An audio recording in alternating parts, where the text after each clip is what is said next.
On the night of October 26th, the Russian military carried out a significant and wide-reaching missile attack on Ukraine.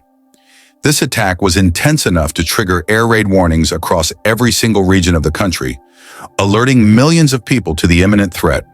According to independent monitoring sources, the assault led to at least 15 powerful explosions, affecting several key regions, including Dnipropetrovsk, Kiev, Poltava, and Lviv. Roughly 20 hours later, reports started to come in, offering a glimpse of the aftermath and the consequences of this assault. But before we delve into the full details of this missile strike, there is some other crucial news coming from the front lines. Just a few hours ago, reports confirmed a major development. Russian forces had seized control of the strategically vital city of Gornyak. This city, located in the Pokrovsk area, is considered an essential target due to its strategic location. On October 26th at 3 p.m. Moscow time, Russian military units operating under the Center Group achieved full control over Gornyak. The news was shared widely across Russian Telegram channels, highlighting that Russian soldiers had already raised their flags throughout the city center and other key areas.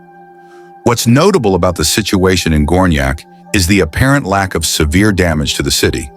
Many buildings and structures remain intact, which suggests that Ukrainian troops offered limited resistance. Analysts are pointing to a growing sense of discouragement among Ukrainian soldiers as a key factor. There are signs that morale is declining, with some troops appearing to feel that the tide of the war has shifted against them. The capture of Gornyak may have broader implications, as it places the Ukrainian forces stationed in the nearby town of Kurakhovka at risk. Given the situation, many believe that Kurakhovka could fall into Russian hands in the coming days. This momentum didn't stop at Gornyak. On the same day, October 26th, Russian forces captured another settlement, Alexandropol, which is also situated in the critical Pokrovsk direction. According to reports from the front lines, the 110th Brigade of the Russian Armed Forces managed to secure Alexandropol by 10 a.m. Moscow time. Once again, Russian troops quickly raised their flag in the city center, signaling yet another territorial gain. This rapid series of captures points to a calculated military strategy that has proven effective. The Russian army seems to be relying heavily on a tactical approach involving flank attacks.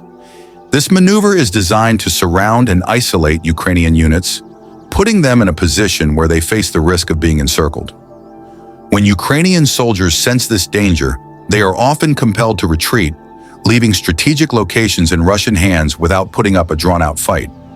This tactic has allowed Russian forces to maintain their strength, limiting both casualties and equipment losses while continuing their advance. Meanwhile, the difficulties for Ukraine didn't stop with the loss of Alexandropol. Just recently, war correspondent Alexander Kotz provided another significant update. He reported that the city of Selidovo, also positioned along the Pokrovsk front, has almost entirely fallen under Russian control. Russian troops are now said to be moving into the nearby settlement of Vishnovoye. This wave of rapid gains has led even pro-Ukrainian Western military experts to acknowledge the situation. They now recognize that the Ukrainian defensive line in the Pokrovsk direction is under severe pressure and has effectively collapsed in many areas, leaving questions about how the Ukrainian military might respond or attempt to regroup. The situation in eastern Ukraine remains tense, as both sides continue to clash over key strategic points. Each development not only impacts the immediate military landscape, but also shifts the broader dynamics of the conflict, making it clear that the struggle for control is far from over. Ukrainian nationalists have acknowledged a difficult truth about the ongoing conflict. Commanders from the nationalist Azov and Kraken units have admitted that the Ukrainian army has lost control over the Donbass region. They predict that, by early November, Russian forces will likely capture the cities of Mirnograd and Pokrovsk. In response, they are urging the commander-in-chief of Ukraine's armed forces to concentrate on reinforcing defenses in key regions that are still under Ukrainian control, specifically the Dnipropetrovsk region and the northern part of the Zaporizhzhia region. These warnings are grounded in their observation that the Russian army's offensive is advancing at a concerning speed. They believe that if Ukrainian forces are unable to slow down this rapid advance, the Russian military could reach the outskirts of Kiev by the end of the year, adding to the urgency of the situation.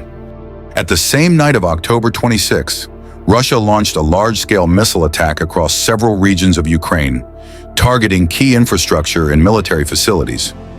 In Dnipropetrovsk, Russian Iskander-Me ballistic missiles struck two major energy facilities in the northwestern part of the city of Dnipro. The attack caused significant damage, cutting off electricity and internet access for the entire western side of the city. This blow to Dnipro's infrastructure highlighted the ongoing vulnerability of Ukraine's critical systems amidst the conflict. The Kiev region also suffered from heavy strikes, with 5 explosions reported in the Obakovsky, Bukhansky, and Boryspil districts.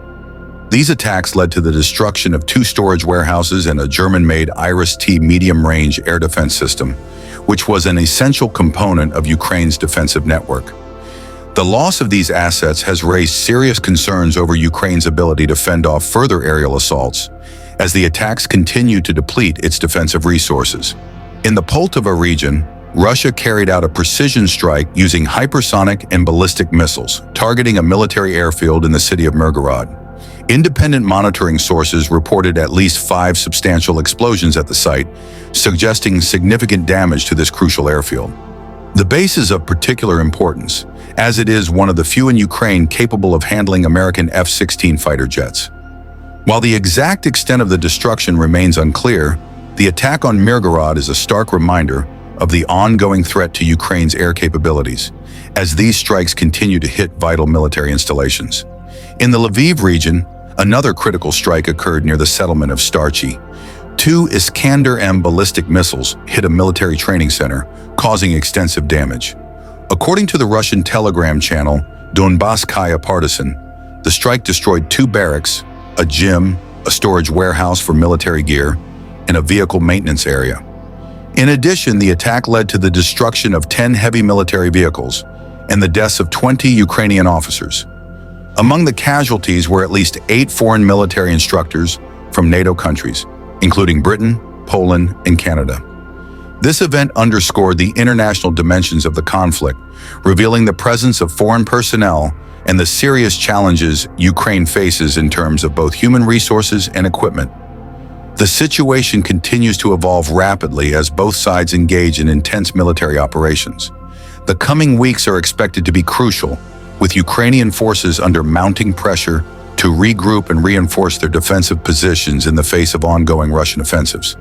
The stakes remain high, and each new strike tests Ukraine's ability to hold its ground amidst a prolonged and relentless conflict. If you found this update valuable, please subscribe and stay tuned for more insights. Thank you for your support.